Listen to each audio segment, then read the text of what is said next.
everyone! A large package showed up at my door the other day, so whenever that happens, you know it's going to be an exciting day. I ordered a huge amount of merch from Vograce again, and even though it cost me a whopping 400 bucks, I'm still really excited to open this up and update my shop. I plan on making it up, selling at in-person conventions and art shows, as well as through my online store, so I'm hoping this will be worth it. I have been satisfied with Vograce's quality in the past, so I plan on keeping them as my primary manufacturer. I ordered these products in particular in preparation for my first ever Artist Alley experience at a local Comic-Con. I'm excited to open this up and see what's in here and make sure everything printed alright, so let's take a look together. The first new products I ordered were these magical Chiikawa pens. They all have a solid black ink, but I think they turned out pretty cute. I'm happy with the customizability of them.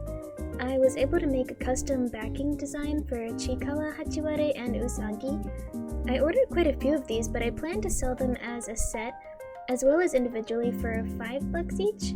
So far I haven't ordered any other kind of product besides charms, stickers, and prints, so this is kind of an experimental product for me, but I have high hopes for them. Even if people don't really write on pen and paper much these days, I think people still enjoy cute stationery, right? I also ordered all of my magical Chiikawa designs as stickers. These are the glitter sand frosted waterproof stickers, a personal favorite of mine. I love how they sparkle. I'm noticing that these stickers are quite nice quality-wise. They're larger than some of my other stickers. Even though they're technically the same size as the other stickers I've ordered, their roundness makes them take up more space. They should all be 3 inches. Next, I ordered some stickers of this Alice design that I drew from Goddess of Victory Nikkei. I actually don't really like how this sticker turned out. The line art is done in pink, so it kind of blends together too much with the coloring and it looks washed out sadly. Somehow there might be such a thing as too pink, if you can believe it. Contrast is key when it comes to printing good designs, I fear. Also, she came out a bit smaller than my other stickers, so there's that as well. Next, I tried ordering these tarot cards that aren't actually tarot cards. I plan on giving these out for free. These are double-sided, and I might have to write my handle on them by hand and risk them getting smudged. I honestly should have just printed out business cards. I know some people think business cards are a little outdated now, but I personally think that they'd still be useful. Not everyone wants to scan a QR code, and I think customers appreciate getting a little freebie with their orders. I found that I have some lower resolution drawings that I still think are cute, so I wanted to print them somehow, and this smaller scale was the only way I could get them to still look good on physical merch. This El Borracho one is going to be exclusive to the local Comic-Con I'm going to, I think. I also think that they'd look cute in a card collecting binder or something. Next, I'll show the keychains that I ordered. These are acrylic charms with glitter epoxy resin. First, of course, I ordered my magical Chiikawa designs. I decided to go with the gold and rose gold heart ribbon clasps for these. I think they turned out very glossy and cute. Unfortunately, Usagi came out a little bit smaller than the other two, but I think they still look good together. Next, I ordered a restock of these magical girl keychains. Ichigo from Tokyo Mew Mew and Madoka from Madoka Magica. These did fairly well in my shop, so I was happy to have to order another batch of them. My final restocked item is this iconic Nana keychain. I really love this one. They look very cute walking on their little stroll together. Next, I tried ordering a keychain of Rumi from K-pop Demon Hunters. I drew this right after watching the movie for the very first time. Rumi left the biggest impression on me. Of course, I chose a purple moon clasp to match with her. I think this charm looks kind of cute, but it's not my best work, honestly.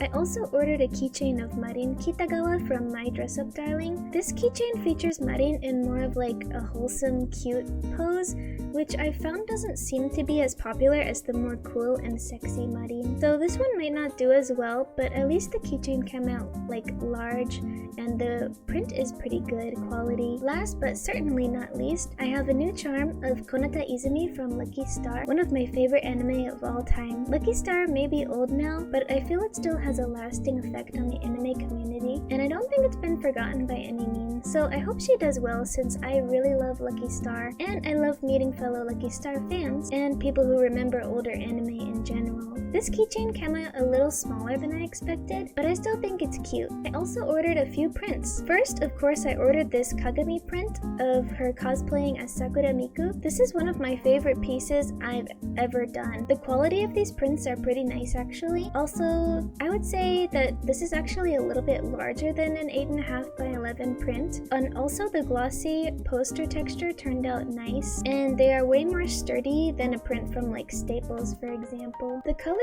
did turn out a little bit darker than I originally drew them, but I think it's still good. Next I have this Nami print. Apparently Nami isn't as popular as the other One Piece characters, but personally I really like her as a character, so I wanted to give her some spotlight with this print. Next up is this Infinity Nikki and Momo print. Sadly, Infinity Nikki did kind of shit itself, so I don't expect anyone to be interested in my merch of it. I don't think I'll order any more of these if they ever even sell out, but the print itself came out okay, I guess. It's sort of kind of cute. This next one is one of my more spooky designs. It's Bludgeoning Angel Dokuro-chan. I feel like I'm usually going to be the only artist in the halls who ever has any merch of this character, and maybe that's for a good reason, because this anime is a little weird, but oh well. I did watch it when I was a kid, so that's kind of awkward, but I actually really like how this print looks. I find it to be really cute, despite being also creepy at the same time, and I like how much I leaned into like the nostalgic look for the art style. Finally, I have this Hatsune Miku print. I would have redone the eyes, to be honest. Right now they look a little bit off to me. I don't really like how I did the highlights of her eyes, but I think I'll still manage to sell some of these, maybe just because it's Miku. The print itself is quite dark, and the quality isn't really the best. For example, it looks a little bit fuzzy in certain places, as you can see, like in the little details, unfortunately. Well, anyway, that's all I have for this shop update. You can find all of these products on my Etsy, and if I ever go to a con or art show near you. And thank you so much for watching this shop update. I hope you have a fantastic rest of your week, and I hope it's calm and relaxing. Bye!